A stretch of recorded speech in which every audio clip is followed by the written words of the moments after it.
سټوډنټان دي د یوت ملګري دي کوم چې د سټوډنټ د یونیورسټو نه راوځي بیا په کلو کې ناست وي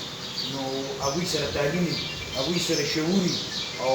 دا د هغوی فرض دی چې هغوی په خپل کلي کې جټو ته کلیوالو ته کوم چې تعلیم یافته خو سیاسي شعور دي هغوی په دې سیاسي شعور هغوی ته ورکړي هغوی په دې شي پوهېږي تاسو ټول ته زه یو خبره کوم دا ذهن کې بالکل پخه کښېنوئ د صدر صاحب په اجازه دي چې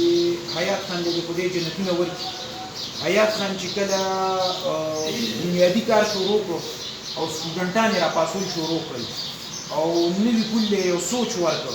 چې یاره راپاسئ او دا خاوره دا وطن دا به تاسو ټیک کوئ د دې کو امن راځي نو زه به یې راولم ته به یې راولې دا ځوانان به یې راولي د مشرانو په مدد هغوی دا سوچ ورکړه دا ویژن ورکړه کله چې مخالفین کوم چې یریږي په سیاست کې درغله خلک وو یا د یرې خلک وو هغوی د حیات خان مقابله نه شوه کولی ځکه چې هغه په خولې باندې ځوانانو زما ستا شانتې ځوانانو د هغې وخت لبیک وکړو او راپاڅېدل نو دې بزدلانو په یو تعلیمي اداره کې په یو درسګاه کې یو داسې حرکت وکړو چې تاریخ نن ګواه دی خو د حیات خان هغه میشن د حیات خان هغه خواري هغه ولاړه نه ده نن د ستاسو په شکل کې د صدر صاحب په شکل کې دې ملګرو هغه خواري را جمع کړې ستاسو په هر شکل کې ماته د حیات خان شکل ښکاري ځکه چې تاسو ځوانان یې تاسو د دې قوم خدمت لرونکي یې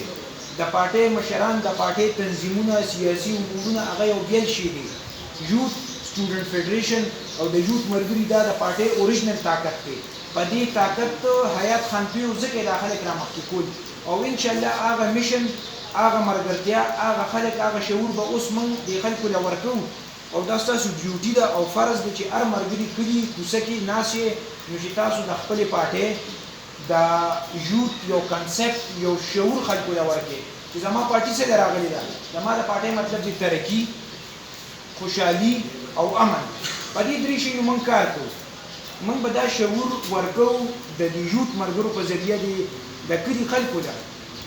هر سړی کلي کې ماښام روزي غرمه کېږي مازدیګر کېږي د کلي غونډې که نه حجره کې بیټک کې په لاره کې کوڅه کې د سیند په غاړه د نیر په غاړه خلک کېني اکثر ماښامي کې خلک سیند غاړې ته لاړ شي نو چې داسې غونډې هم کېږي داسې ملګرتیا هم کېږي نو تاسو کامیابي به دی چې تاسو د خپل د پارټۍ یو میسیج ډېر په ښه طریقه هر سړي ته کنوې کوئ او هغه په دې باندې پوهوئ بل ما دلته یو دوه درې خبرې نوٹ کړې فخر علم خان د سرډیرو دوی ډېره ښکلې خبرې وکړې چې د یوت ډیوټیانې الیکشن کې صحیح نه کوي نو انشاءالله چې دا تنظیمونه ما صدر صاحب سره خبرې وکړې صدر صاحب ما ته یو ډېره ښکلې طریقه وښوده یو لارې راته سمه کړه چې په دې لار به ځو په دې به مزل کوو موږ خو دومره نه پوهېږو تاسو نه به زده کړه کوو ځکه چې تاسو دلته د یوت ممبران ناستئ تاسو نهه سوه اوته اته سوه اوټ اخیستی دی